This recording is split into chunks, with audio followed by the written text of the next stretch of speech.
was the dead of winter in 1959, when the silence of the northern Ural Mountains was broken by a mystery that still haunts the world today.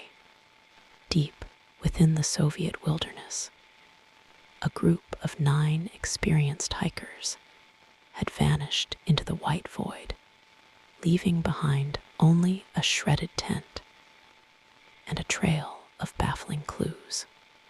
The rescue team that eventually found their campsite was greeted by a scene that defied all logic and reason. The tent had been cut open from the inside, as if something terrified the occupants so badly that they had to escape instantly. They fled into the freezing darkness without their boots or heavy coats, choosing almost certain death by hypothermia over whatever was inside that tent with them. The wind howled through the torn fabric, whispering secrets of a night filled with terror. The search party stood frozen in disbelief as they surveyed the abandoned equipment left behind on the desolate slope of Kalat-Siakl. Every essential item for survival in the harsh Siberian winter remained untouched inside the canvas shelter. There were boots lined up neatly, along with heavy jackets and food rations that could have sustained the group for days.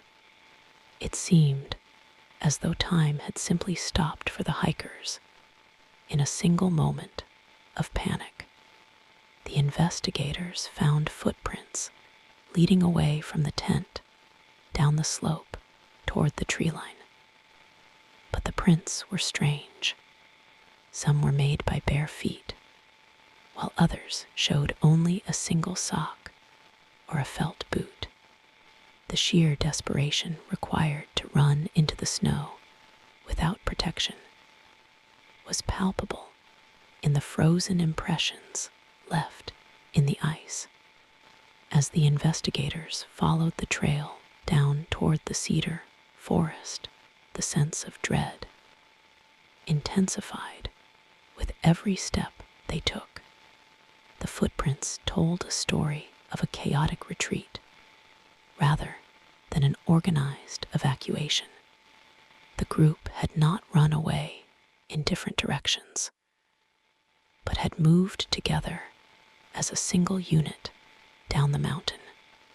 This suggested that whatever they were fleeing was located near the tent, or perhaps higher up on the peak. The temperature on that fateful night would have been far below freezing, capable of killing an exposed human in less than an hour. Yet these 9 young people had chosen to face the biting cold rather than stay in their shelter. The question that hung heavy in the frigid air was simply what could be more terrifying than the freezing death awaiting them outside. To understand the horror of that night, one must look back at who these people were and why they were in such a remote location. The date was late January in the heart of the Soviet Union, a time of industrial progress and athletic stoicism.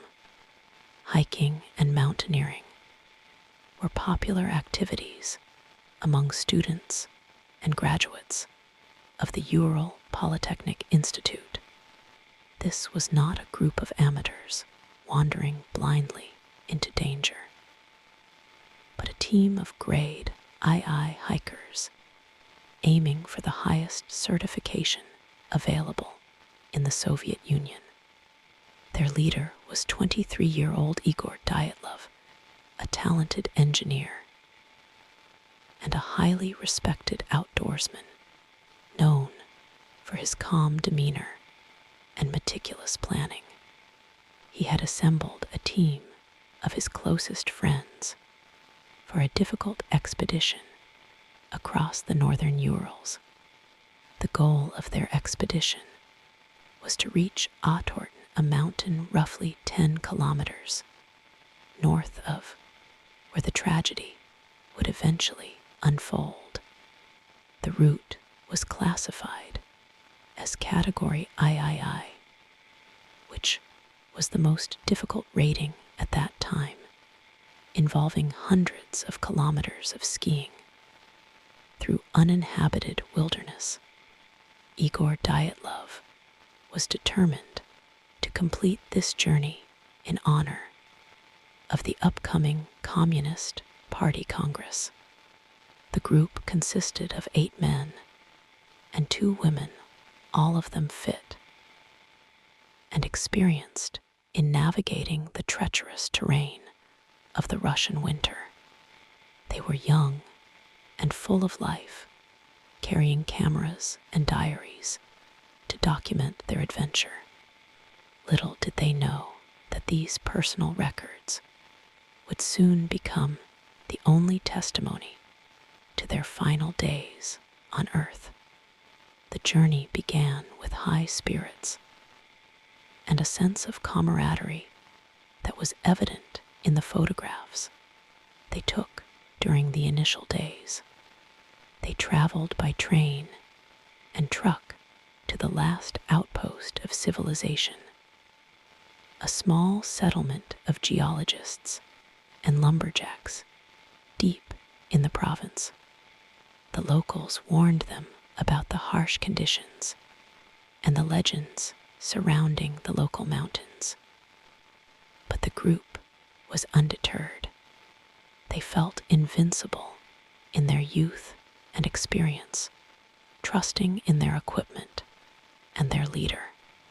Among them was Zinaida Kolmogorova, a radio engineering student who was well liked by everyone, and Rustam Slobodin, a quiet but strong young man. They laughed and joked with the locals before strapping on their skis and heading into the vast white expanse of the wild.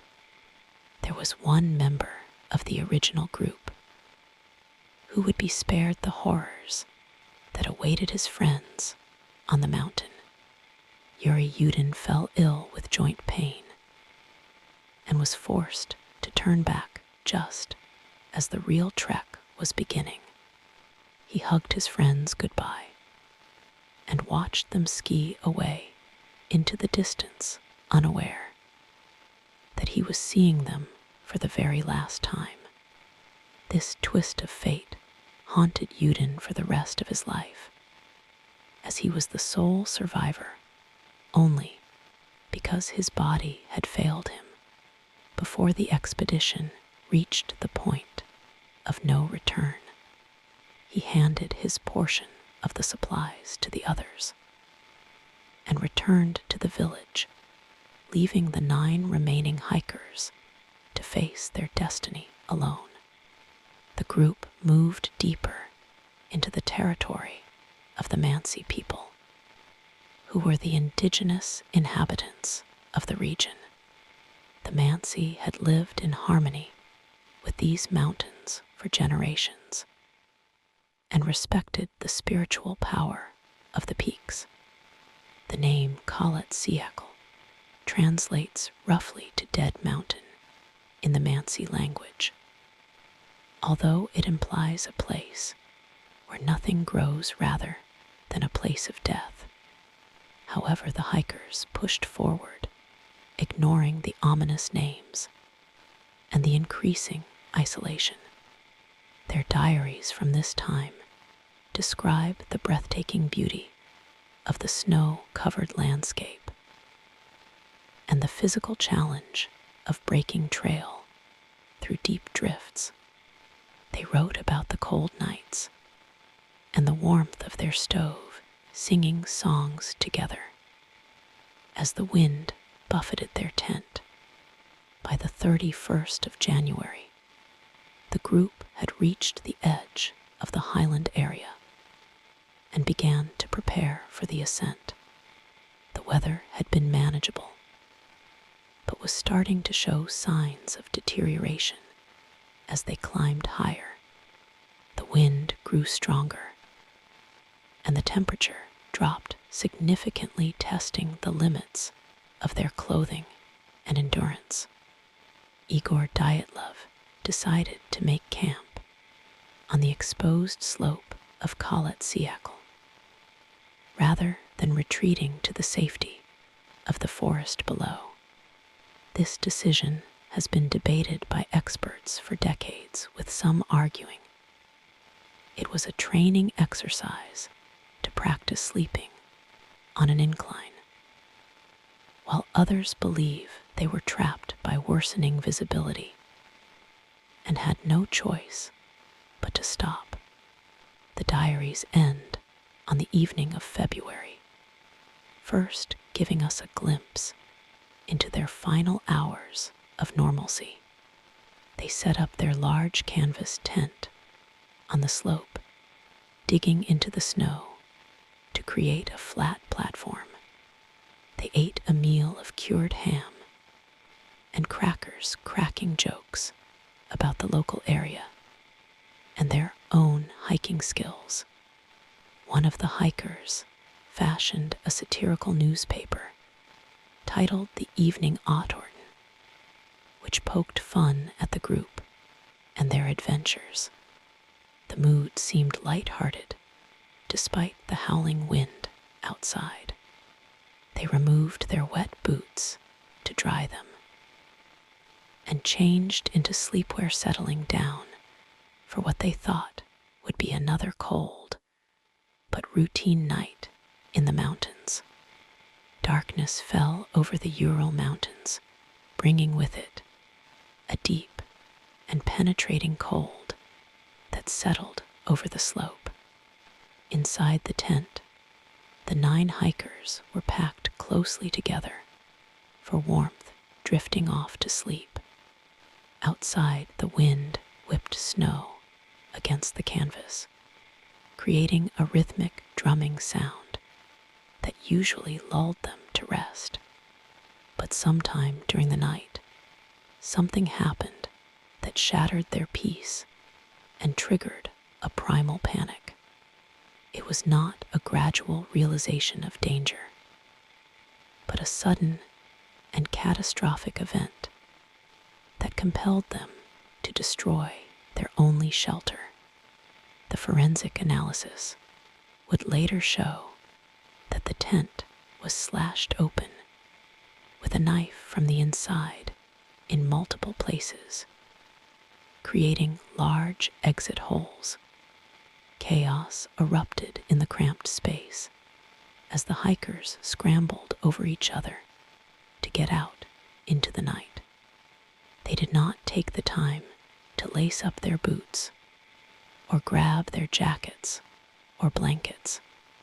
Some were wearing only socks, while others had a single felt boot or were barefoot. This absolute disregard for the lethal cold suggests a threat so immediate and terrifying that the freezing wind seemed like the safer option.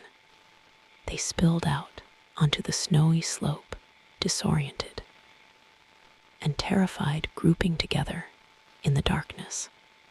Whatever had frightened them was apparently still at the tent or blocking their return, because they immediately began to descend the mountain toward the tree line over a kilometer away. The journey down the slope was a nightmare of stumbling through deep snow in the pitch-black darkness. The temperature was roughly 25 degrees below 0 Fahrenheit, with a wind chill that made it feel even colder. Without proper footwear and clothing, frostbite would have set in within minutes. Yet they kept moving, putting distance between themselves and the abandoned tent. They walked side by side, supporting those who were struggling, maintaining their group cohesion, even in the face of death. They were not running wildly, but moving with a desperate purpose, seeking the shelter of the cedar trees that appeared as dark shapes against the snow. When they reached the edge of the forest, they gathered beneath a large Siberian cedar tree that offered some protection from the wind. They were exhausted and freezing their bodies, slowly shutting down from the extreme cold. They frantically gathered small branches and twigs to start a fire, trying to generate enough heat to survive the night. The fire they managed to build was small and pitiful against the overwhelming winter chill. They huddled around it, sharing body heat and trying to formulate a plan. It is here that the tragedy began to unfold in its most gruesome stages. As the first members of the group succumbed to the elements, Yuri Doroshenko and Yuri Krivonishenko were the first to die, their bodies found later near the remains of the small fire. They were stripped to their underwear, lying frozen in the snow. The others had removed the clothes from their dead friends in a desperate attempt to keep themselves warm. This act of survival highlights the horrific reality of their situation, where the line between life and death was measured in layers of fabric. The branches on the cedar tree were broken up to a height of 5 meters, suggesting that one of them had climbed up high, perhaps to get a better vantage point or to escape something on the ground. Igor Dyatlov, knowing that the fire was not enough to save them, made a heroic but fatal decision. He turned back toward the slope, intending to return to the tent to retrieve their shoes and equipment. It was a suicide mission, given his physical state, but he had to try. He made it several hundred meters up the hill before collapsing in the snow. His body was found lying face up, looking back toward the camp he never reached. One hand was clenched, as if protecting his chest or holding onto something invisible. The leader who had brought them this far had fallen trying to save them all. Zinaida Kolmogorova followed Dyatlov, attempting to bridge the gap between the cedar tree and the tent. She fought through the deep snow and the biting wind, her strength fading with every step. She died a few hundred meters past Dyatlov, her body found curled in a desperate posture. The snow slowly covered her, preserving her in a tomb of ice. Rustam Slobodin also attempted the climb, but fell shortly after leaving the tree line. His skull showed signs of a fracture, though doctors later determined it was likely from a fall and not the cause of death. The cold claimed him, just as it had the others, leaving 3 bodies scattered like markers on the white slope. The remaining 4 hikers realized that the fire at the cedar tree was dying, and that help was not coming. They moved deeper into the woods, seeking better shelter in a ravine where the snow had piled up deep enough to dig a den. This group included Lyudmila Dubinina Semyon, Zolotaryov, Alexander Kolvatov, and Nikolai Thybox Brignoles.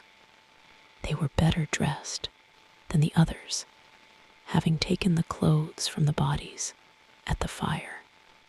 They dug into the snow, creating a makeshift cave, hoping to insulate themselves from the wind. But it was in this ravine that the most disturbing injuries would be inflicted upon them.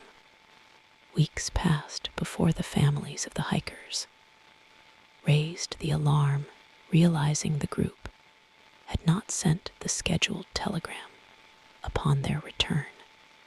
A massive search and rescue operation was launched, involving the military helicopters and volunteer students.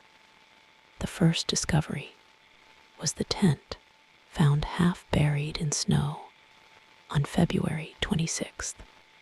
The sight of the slashed canvas and the abandoned gear sent a chill through the searchers.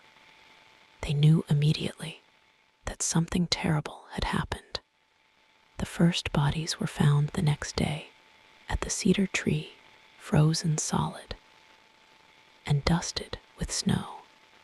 The grim task of retrieving them began under the watchful eyes of the investigators.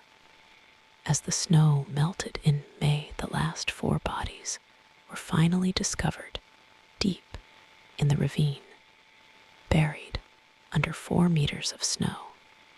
The condition of these bodies shocked the medical examiners and added a horrifying new layer to the mystery.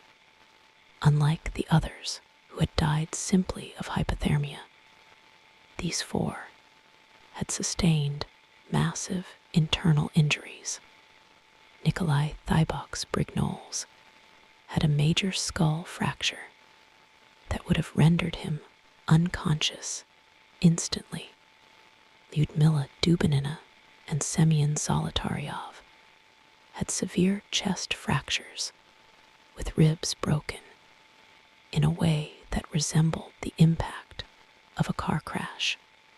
The force required to cause such damage was immense, yet there were no external wounds or bruises on their skin.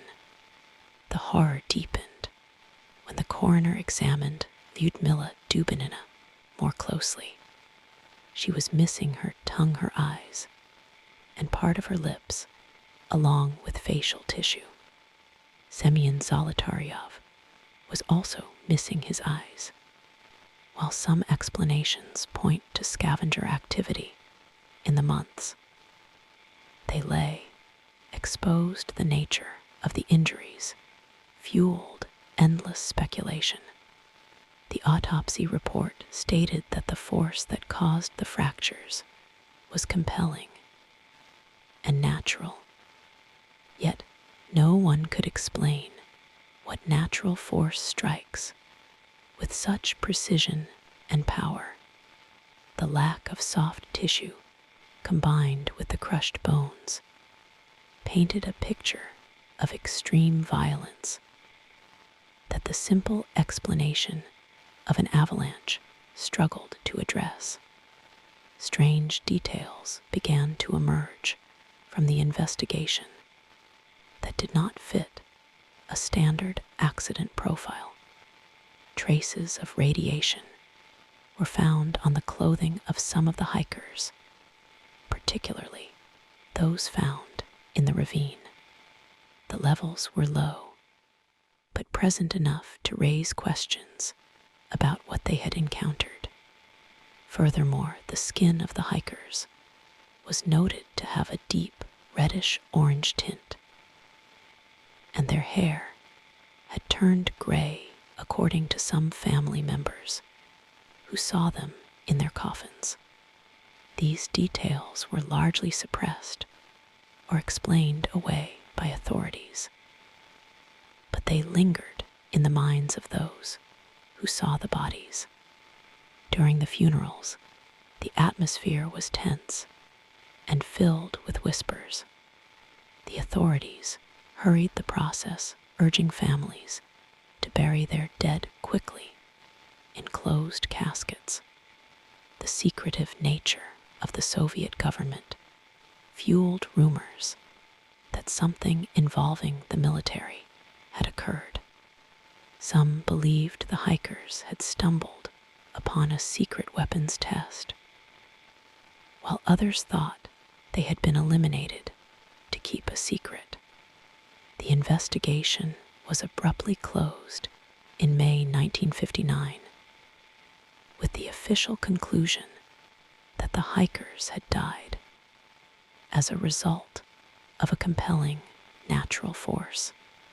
The case files were sent to a secret archive, and the area was closed to hikers for 3 years. Another chilling detail came from a separate group of hikers who were camping about 50 kilometers south of the incident on the same night. They reported seeing strange orange spheres glowing in the night sky in the direction of Kalatsiekl. These lights were also reported by the Meteorological Service and the military. The presence of these unidentified flying objects added a supernatural or extraterrestrial element to the tragedy. Were these lights connected to the panic that drove the group from the tent? The correlation between the sighting and the time of death is one of the most persistent aspects of the Dyatlov legend. Theories about what happened on the Mountain of the Dead have multiplied over the decades, ranging from the plausible to the paranormal. The avalanche theory suggests a slab of snow released and crushed the tent, causing the injuries and panic. However, the slope was not steep enough for a traditional avalanche, and the tent was found largely intact on its poles.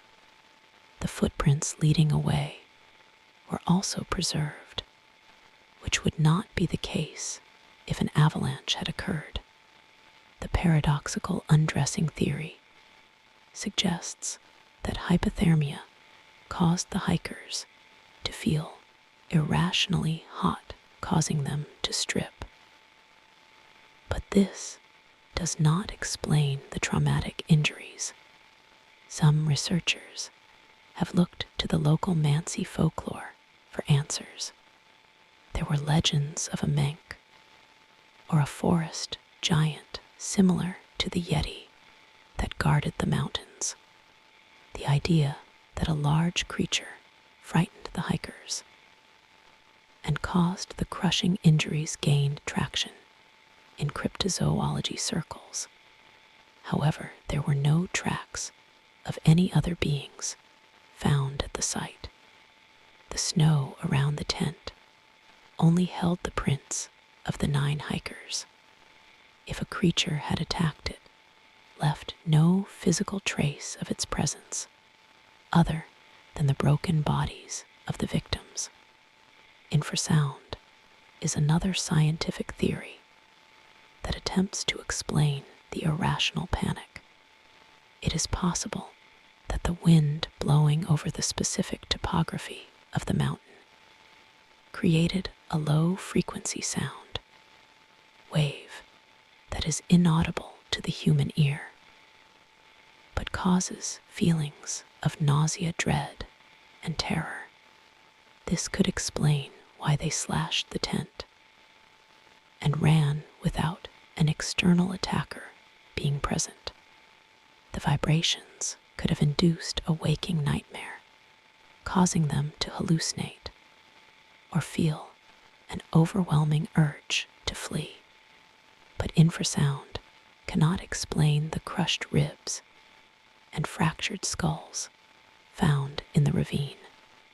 The military testing theory remains one of the most popular explanations due to the radiation and the glowing orbs. It is hypothesized that a parachute mine or a rocket booster fell near the group, causing a concussive blast that inflicted the internal injuries. The heat from such a weapon could have melted the snow, leading to a subsequent freeze that trapped them. Or it could explain the orange skin tone, the Soviet government's secrecy, and the sudden closure of the case only strengthened the belief that a cover-up took place to hide a failed experiment. In recent years, the Russian government reopened the investigation in an attempt to finally put the rumors to rest. They concluded once again that an avalanche was the most likely cause, citing computer models and snow analysis. They argued that a small slab avalanche hit the tent, causing the injuries to the hikers in the ravine. As the weight of the snow pressed them against the rocks.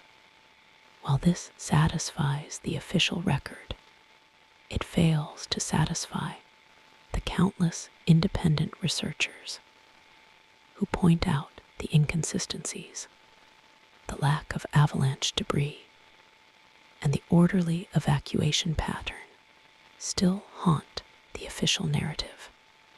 The Dyatlov Pass Incident remains a unique horror story because it sits perfectly on the razor's edge between natural disaster and supernatural nightmare. It involves real people with real lives whose futures were stolen in a single night of terror. The photos they left behind show smiling faces, full of hope and adventure, making their grim fate even more difficult to accept. We see them peeling potatoes, playing the mandolin, and hugging each other oblivious to the darkness closing in. They are forever frozen in time as young students on the verge of a great achievement. Today, a memorial stands on the pass that now bears Igor Dyatlov's name. It is a large rock with the faces of the 9 hikers engraved upon it, a solemn reminder of the tragedy. Hikers who visit the site often report feeling an eerie presence or a sense of unease as the wind whistles through the pass. The location retains a bleak and forbidding atmosphere, as if the mountain itself remembers the events of 1959. The silence there is heavy loaded with the weight of unanswered questions. The enduring legacy of the Dyatlov Pass is the fear of the unknown. It taps into our primal fear of the dark and the vulnerability we feel when exposed to the raw power of nature. Whether it was a government conspiracy, a weather anomaly, or something far more sinister, the result was the same. 9 lives were extinguished in a way that defies comprehension. The story serves as a cautionary tale about the limits of human endurance and the secrets that the wilderness keeps hidden. We may never know exactly what happened in those final terrifying hours on the slopes of the Dead Mountain. The evidence has been analyzed and reanalyzed, but the pieces of the puzzle do not fit together to form a clear picture. The slashed tent, the missing eyes, the radiation, and the footprints leading into oblivion remain disparate clues in a case that refuses to be solved. The truth likely died with the 9 hikers buried under the snow and ice of the Urals. As night falls over the northern Urals, the wind still howls down the slopes of Khalets-Siekl, just as it did decades ago. It carries with it the whispers of the past, and the screams that no one heard. The mystery of the Dyatlov Pass Incident stands as a monument to the unexplained, a dark chapter in history that continues to fascinate and terrify. The mountain keeps its secrets well, and perhaps some things are not meant to be uncovered, leaving us only with the lingering dread of an unexplained horror.